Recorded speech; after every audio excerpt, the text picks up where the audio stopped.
Er binnen 3 scenario's uitwerken. Eén waarbij er meer yield te doen wordt en er dan dus meer brandwachtzorg is. De tweede dat er net een heel soort verandert, maar als jongen wordt naar hokkervoertuigen weer staan. En een derde mooi ingreven bezuinigings. Wordt daarvoor kiezen, dan verdwijnen er brandwachtposten. En toch zullen we die discussie dan wel hebben. Want dat budget is gewoon maar die posten. Ja, een lietse post is goedkoper als een Rutte. Dan moeten er posten tussenuit. Als we 3 miljoen bezuinigen wat, dan budget dat wordt. Misschien ook voor de beroeps. Dus daarom hebben we ook voorlijn aan de burgemeesters Blue Debbie wij. Schon dat scenario 2. Misschien dat we daar nog wat geld mee verdienen. Maar Blue wij bij die bezuiniging. Dat tweede scenario, dat het Brouwer het had, dat had ook consequenties. Er wordt dan zoeken naar specialisaties van korpsen en had hij nog wel nederig binnen. We hebben bijvoorbeeld in Friesland 5 hulpverleningsvoertuigen met een grote kraan staan. Die komen ter plaatse bij zware verkeersongevallen, ongevallen met vrachtwagens, ongevallen met treinen.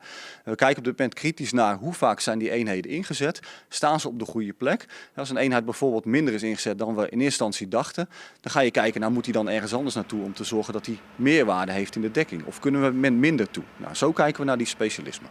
Van der Velde weet dat dit soort van maatregels impact hebben op de vrijwilligers.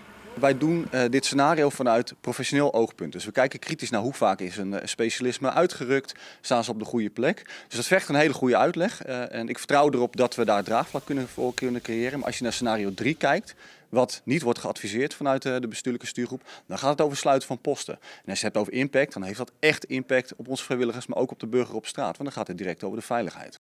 Er moet nog een besluit genomen worden over de toekomst.